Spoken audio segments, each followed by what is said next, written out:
Tonight on IQ News, we take a look at the newly released Tourism Australia 2030 report. The report analyses the tourism industry's current strengths and weaknesses. IQ News will focus on two major findings within the tourism report affecting the industry globally today. These are a lack of natural resources and the growth in world population. Felicity Harper reports. Evidently, throughout the decades, tourism has exponentially grown. During this evolution, there has been a significant increase in demand of natural resources globally. Peak oil production has alarmingly decreased since 2019, leaving tourism transport operators in a fight for fuel. Despite optimistic views in 2020, no successful developments of fuel resources were ever found which could match the desired output levels. This left the world unprepared and unequipped to handle the situation ahead. On March 12, 2022, the United Nations declared a state of emergency throughout the world as oil reservoirs continued to plunge. As a result, the price of fuel dramatically increased for the tourism transport operators, leaving them with extreme operational costs.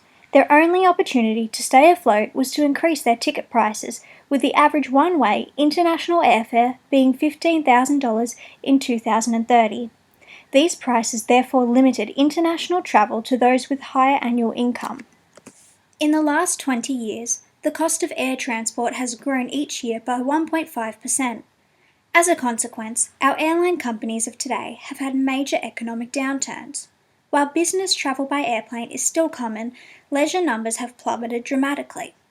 Instead, there has been a vast increase in domestic and local tourism that requires less mobility due to rates being more affordable. The prices of travel for all transport modes have surged, leaving the tourism industry in dire need of an alternative, more energy-efficient means of travel. Travel by public modes of transport has risen domestically due to personally owned vehicle rates decreasing as of high petrol prices. If these trends continue, it is predicted that oil will be reserved and available for only states of emergency and life support needs. Fresh water sources have almost completely depleted, leading to a reliance on recycled water.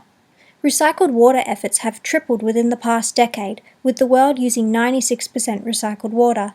This has led to the Australian government passing strict water usage laws.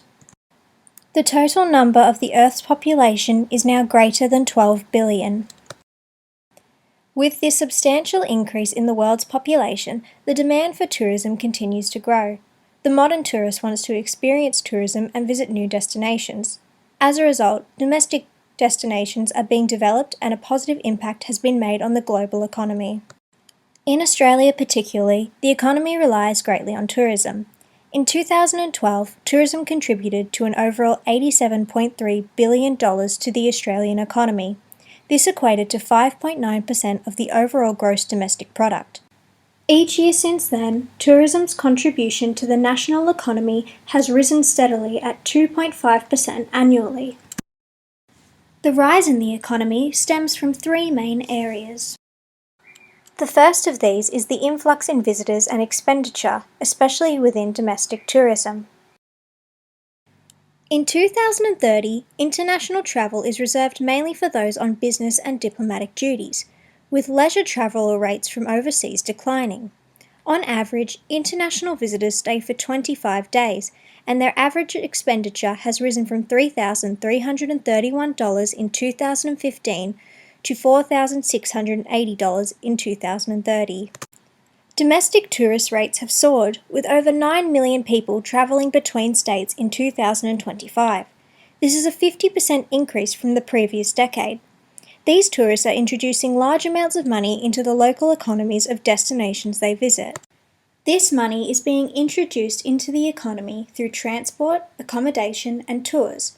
Tourists value having unique and new experiences and are willing to pay more in order to do so. The second of these factors is the creation of new tourism areas and niche markets, as well as the development of already existing destinations. The driving force of domestic tourism has led to the Australian government proposing a 5-year plan in order to improve infrastructure and technology within rural and semi-rural areas. Making these areas more accessible, as well as improving infrastructure and technology, has led to rural towns becoming popular tourist destinations. The third factor is the growing employment opportunities within tourism worldwide. In 2030, 15.8% of Australians are employed within the industry, double the employment percentages of those in 2015. A higher employment rate has led to a positive impact on the economy, and has also led to a large surge of students studying degrees relating to tourism at a tertiary level, further strengthening the prospects of employment and growth within the tourism industry. This has been IQ News on the Tourism Australia 2030 report.